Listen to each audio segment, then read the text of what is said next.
everyone, welcome to another episode of Muggle Minute. It's been a while. We had the holidays and stuff, and hope you guys all had a really good holiday and New Year's. I certainly did with Jurassic World Live to keep me busy during the holidays. So today we have with us Poke Fodder again. Hey Fodder. How are you? Happy New Year, Posey. Happy New Year to you. It's a bit chilly still, but I could still survive. Yeah, it's Anyways, it's like a miserable 60 degrees here today, oh so jeez. it's miserable. Yeah, it must be. All right, so for this episode, we found a few quotes, some interesting quotes from one from Pottermore, one from Niantic, and we're gonna talk about that. They could these quotes. I mean, they potentially are talking about gameplay in a sense. So let's speculate on that. The first quote we have here, I'm just gonna read it real fast. This one's, I think, from Pottermore somewhere. It says Wizards Unite will be all about working together, and players will have to explore their real world surroundings to solve a global mystery, all the while encountering artifacts, magical creatures, and familiar characters from the wizarding world that we think you'll know quite well. So, this obviously seems like it's describing some gameplay sort of, you know, thing. Yeah, for sure. What's your read on this, Fodder? I think I think if we break this down just a little bit, Mm-hmm. I think everybody when they heard Niantic was making another AR game, it everybody just assumes that we're going to be using the infrastructure that Ingress Prime and Pokemon Go actually have already in place. Mm-hmm. So the exploring your real world surroundings, I don't think that comes to surprise. I think that's pretty straightforward Yeah. for most people right there. I don't Mm-hmm. think it takes a whole lot of reading into anything to come up with that. Yeah, that's a safe Um, assumption. yeah, right. That's kind of what all augmented reality games are at this Mm-hmm. point in time, right? Um, but then this, you know, to solve a global mystery, and I, I think for somebody who's a lot smarter than I am, I think we have all the clues. I think we kind of have a puzzle. Like if you think of a puzzle laying in front of us, Mm-hmm. and we just have to get the border done, and then the pieces start filling in. But I feel like between the two videos that we have and what we have here, I feel like we kind of know the broad strokes of this game. It's just about everything coming together because if you think about it, the global mystery, that could be as simple as the calamity. Like, Yeah. what is Yeah. causing golden snitches to be flying around back alleys of London? What is causing Nimbus 2000s to be blazing down the freeway? So that could be, it could be as simple as that's the global mystery that we're all trying to solve. Mm-hmm. And I know you and me and a lot of the people on WooTube or WooTubers are trying to dig deeper into this and like really extract some hidden meaning. And at Mm-hmm. the end of the day, maybe it's just all right here for us. Maybe we're trying to make it way more difficult than it needs to be. But Mm-hmm. use their real world surroundings to solve a global mystery. And then while we're trying to figure out, maybe the ultimate goal of the game is there will be different missions. Maybe a weekly, maybe a monthly, or a quarterly mission or seasonal mission, and your day to day is walking around exploring your neighborhoods around you, where the global mission is what is causing these erratic behaviors of things that are exposing themselves to the muggles. Mm-hmm. um and then while encountering artifacts, the golden snitch, the broomsticks, it could be very much that simple. And then we have, it says there are characters that they think we'll all know. So there's obviously going to be some faces that we know and we recognize, probably Mm-hmm. some new characters along the way that maybe offer guidance in different, just kind of here's our new mission. And what is it, Mathilda Grimblehawk? and maybe that's a character that signs off on the weekly mission. Mm-hmm. And it very well could just be, if we're breaking down what that paragraph is about, it very well could be that simple. What we know of Pokestops and portals in Ingress Prime. Maybe those are going to be port keys, and there's some kind of a link there between me here in Southern California and you in Vancouver, Mm-hmm. that we can link up our portals to, or our port keys, and maybe I don't know, somehow transfer information across about what we've discovered. Maybe it's that easy. Yeah. Although that does sound like one mechanic that was in The Walking Dead, Our World. It was like you the part where you mentioned about the porkies. They had this thing where if you're in the same guild, you could fire like a flare, and then Uh-huh. your guild mates can kind of like teleport to your place wherever you fired the flare at, and then you guys like team up and uh, beat hordes of zombies to then progress in the guild missions, which by the way give a lot of really good stuff. um, Right. so yeah, they could implement something like that when talking about porkies and stuff.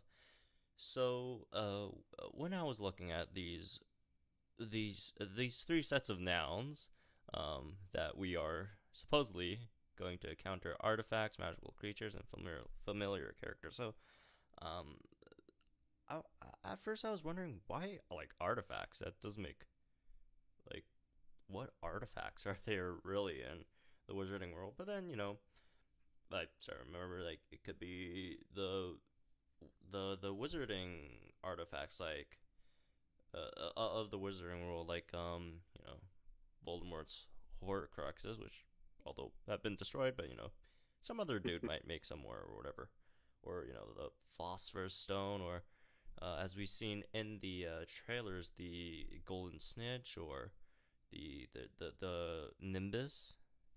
Hmm. It could be those, but I was also thinking about it could also be Muggle artifacts.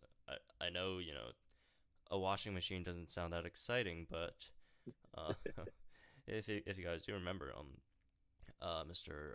Arthur Weasley, Ron's dad, was head of the Department of uh, what was it called? Department of Misuse of Artifacts, right? Muggle artifacts or something. Yeah, Yeah. yeah, and famously in Chamber of Secrets, he enchanted this flying car where Ron and Harry got in and absolutely just got themselves obliterated.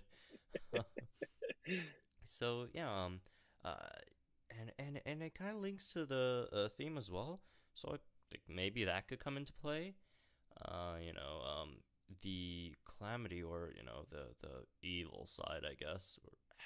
We don't even know if which side's evil, like the exposing, just the side that's trying to expose the wizarding world to the Muggles.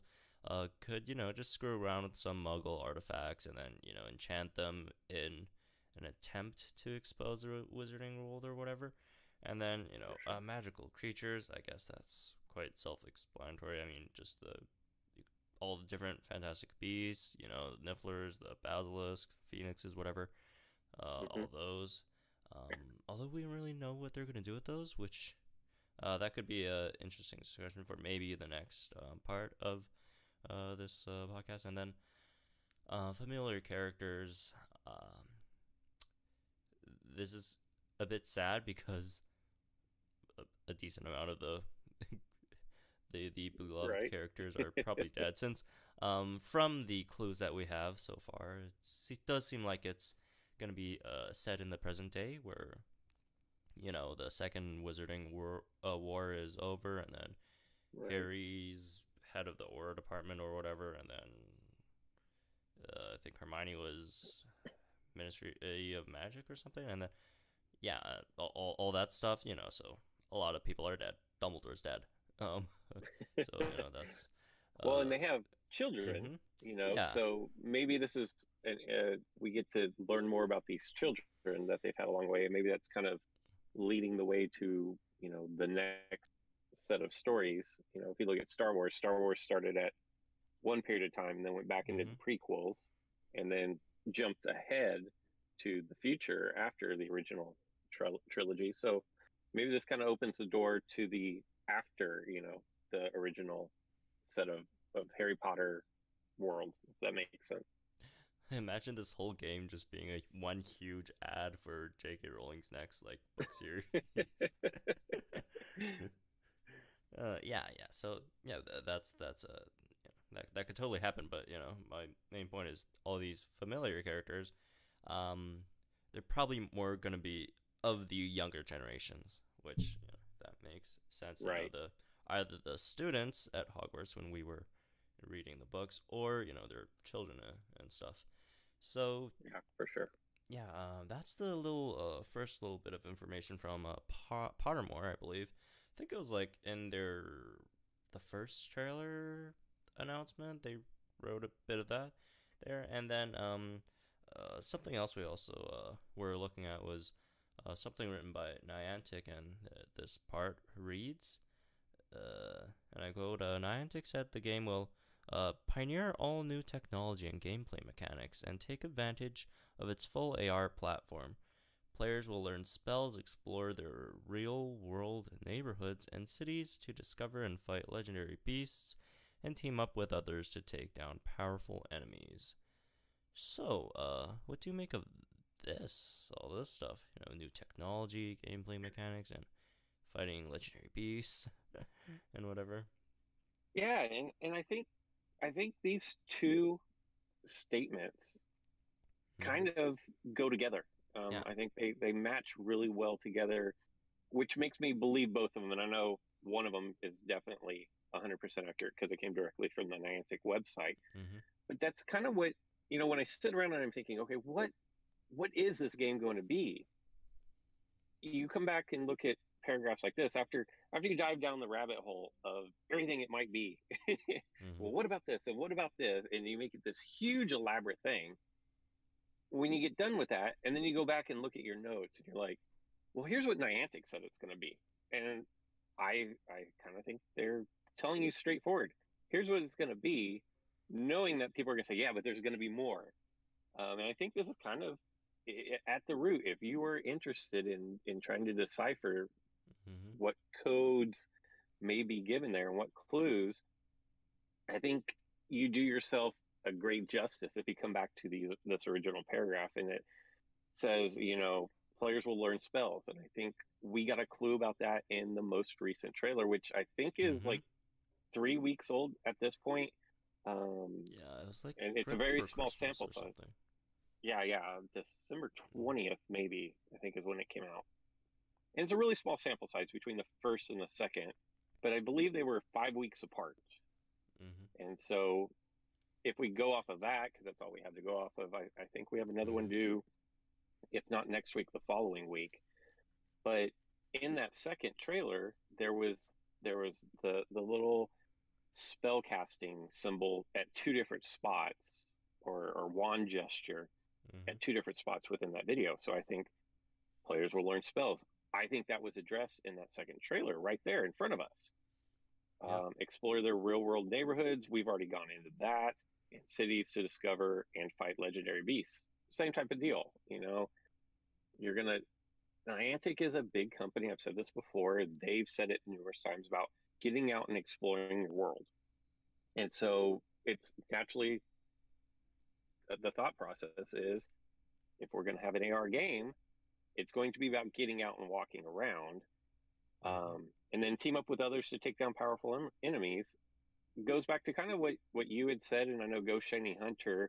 We had him on in our last one, and he kind of did a breakdown of what he would like to see incorporated from other AR games. What could be learned from other AR games? And then you just mentioned it, where in The Walking Dead you can shoot off the flare, and that will invite or allow your guild members to join you, even if they're not standing next to you. Mm-hmm. And so we could have something like that where you take down these powerful enemies. Um, If you look at Pokemon Go, you have the big raid bosses Mm-hmm. where, unless it's what the Deoxys attack form, you Mm-hmm. can't solo the powerful enemies. You have to actually have a team of people with you.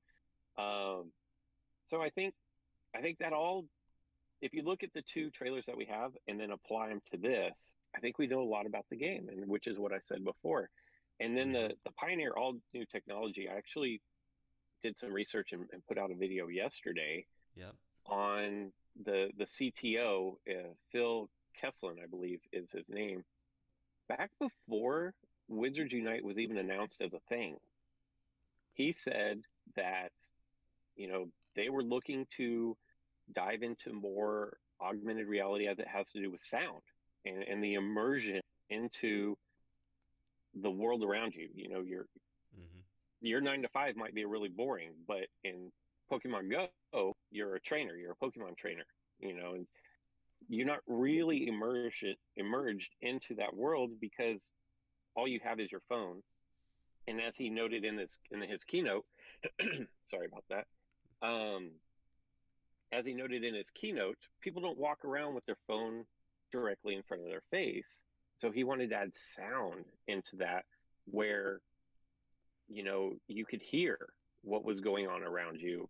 And with it being more socially acceptable to wear headphones in your ears now, I can see that totally happening. And, they added some audio clues into Ingress Prime when they did the re-release, but they didn't use everything.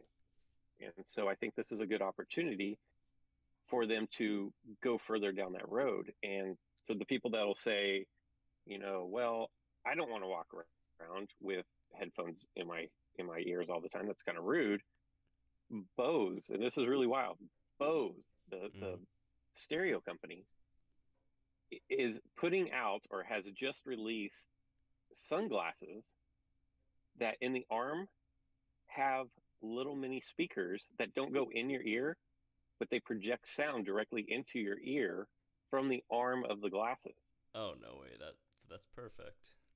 Right? And so if you think about it, technology is advancing so fast that you may not have to walk around with AirPods in your ears, but Mm-hmm. you can still be uh, emerged into a different world than the one that we actually live in.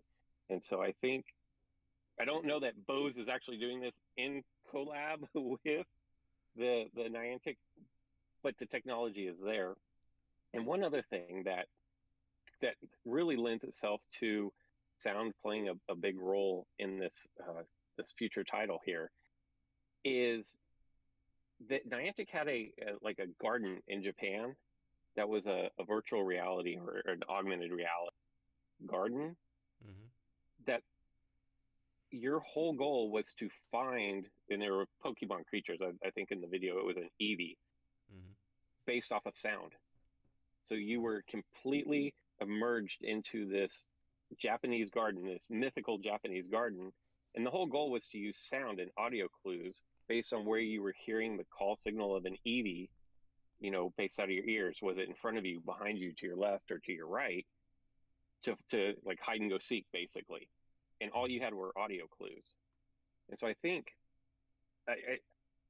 again, maybe I'm looking for something that's not there, but it just kind of lends itself to the technology should be there, and I think this would be a good time for them to drop something new, so you don't just have a Pokemon Go reskinned. Yeah. All the audio technology and stuff that's all super interesting. By the way, if you guys haven't watched Fodder's video on it, I'll leave a link down in the description, and yeah, you guys should check it out. So, um, audio could be one huge thing they could implement to make it really different from Pokemon Go. Obviously, there's a lot of classic sound cues that we have from the music that could totally be implemented in this game in many ways. And yeah, aside from that, when they were talking about new technology and gameplay mechanics, I was thinking like, unlike Pokemon Go, it seems like Wizards Unite really likes playing with the ARGs, the AR games, the the not in the sense of the games, but with their trailers and stuff, they're putting out stuff, clues in the real world, and they want Hmm. you to make connections somehow, and figure out mysteries. And in our Hmm. case so far, the trailers that want us to try to figure out what's gonna happen in the game. But I think they it seems like they really like doing this, and they might.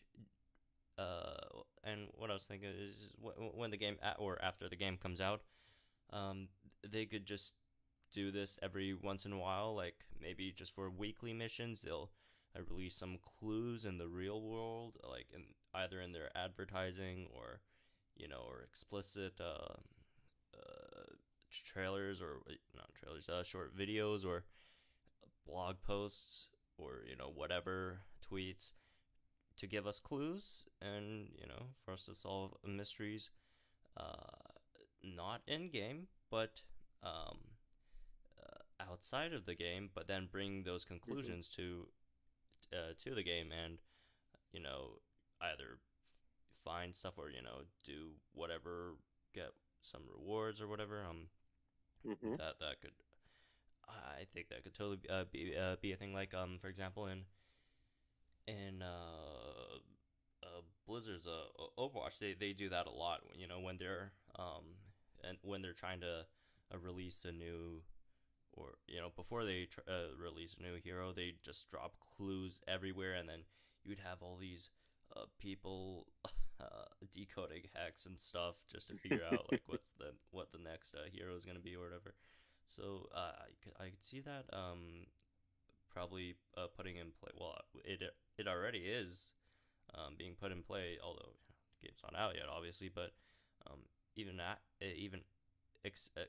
they could extend that to after the game's release, and then implement that in some way. It could be a periodic thing, a weekly or monthly thing, just to tie in the real world community with the game a bit more stronger. I mean, it's good for them either way. Like their social media accounts or whatever, they get more attention, and then players enjoy it, and then it just the people have to spend more time on figuring out this stuff, which is overall just better for their game. So I was thinking that that could be um, implemented. And then as for the other stuff, players will learn spell, explore real world neighborhood and cities, discover and fight legendary beasts, and team up with others to take down powerful enemies.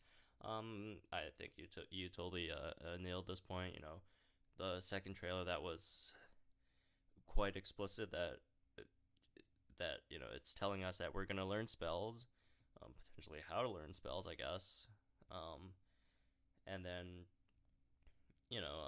just explore the real world. That's quite um, expected of an AR game. Fight legendary beasts. Although, like, I don't really get like why are we fighting legendary beasts? I thought like we were only like dealing with people who want to expose the wizarding world. Like, what do legendary beasts have to do with that? Unless like those people are like releasing them everywhere, and we're like trying to like contain them or whatever, Right. or just for fun, for sport. That's kind of weird. Um, team up with others to take down powerful enemies. I mean, I just find this part a bit weird because um, they said fight legendary beasts and team up with others to take down powerful enemies. Like, these are separate things. They're trying to imply Right. that this powerful enemies aren't legendary beasts. So like, what Right. are we fighting? Like the calamity people, the those folks, or maybe some remnants of the Death Eaters of Voldemort's squad or whatever. I don't know, Or but maybe there's something new that they're going yeah. to create, you know. Mhm. Mhm. Or the good folks who are trying to expose the wizarding world or whatever. Right. That's all yet to see what's gonna happen with those. But yeah, it's quite exciting. Honestly, I love Jurassic World Live, but I can't wait for this game. For sure. Yeah. And Mm-hmm. going back to what you had mentioned before, if in the first part of your segment there, Mm-hmm. when you think about that second trailer, after the broomsticks go by, Mm-hmm. and then we have like a sketch drawing of a broomstick that has the spellcast overlay on top of it. Yeah. But remember, after that, there was a little note card that said, like incidences of UFOs is up 90% in this area, Mm-hmm. although none have been attributed to flying broomsticks. And then next to that, it read something like incidences of minor damage, and then rubars, and then it was signed off on by, I think, Matilda Grimblehawk again. Maybe that's how we get our missions. Is Yeah. in game we'll receive some kind of a little note card that says basically that, and it'll be in that kind of a style, and that'll set the weekly, the daily, monthly missions. Mm-hmm. And that's how we are introduced to these characters throughout the game, is different people depending on which division of the Ministry of Magic Yeah. the sighting or the anomaly is associated with. It very well could go, and I think that matches up pretty nicely with what you speculate there in the earlier part of getting clues in game or through social media or whatever. Um, I Mm-hmm. could totally see that happening. So I think you very well could be onto something there. Yeah, and on that point, that would make a lot of sense because unlike say Pokemon Go, where Professor Willow's there, and then you got all the three captains, and they're all introduced within your first. I don't know how long it takes someone to get to level 5 where you start picking your teams, but probably an hour or two Mm-hmm. of playing the game. But if they do like if that's how they introduce characters like on a weekly basis or monthly basis through these missions, then that that gives them an ongoing storyline for folks to follow, which Yeah, it would keep people interested in the long term in this game, which I think would be a really a clever thing to do. And um, for sure. yeah, it keeps everything fresh. Uh, we have the suspense there, but people are interested in the story, like because unlike Pokemon, Harry Potter is all about the story. That's Yeah, yeah, the narrative it is is. the most important part of it. Obviously, it's a whole book series. So Yeah, definitely. this is exciting stuff. Can't wait for this game. So yeah. Anyways, that's gonna be it for this episode. I hope you guys did enjoy that. And yes, I'll link the video Fodder did on the audio stuff in the description down below. And other than that, any final words, Fodder? No, I think, now that we are in 2019, Oh we yes, we're in know that it's coming out this year. 2019. And so, like at this point, it could be any day. Now, realistically, it's not Oh going to be today yeah. or tomorrow. Mhm. But now, before when we were 2018, for basically a month, we were like, okay, well, we can relax. It's not this year. Mhm. And then now that the clock turned over, now it's like, Mhm. is this the week? And, I still think we're months away from launch Mhm. in my heart of hearts. But at the same time, if it drops sooner than that, I'm not going to be sad. Okay. Thank you guys for tuning in, and we'll see you guys in the next episode then.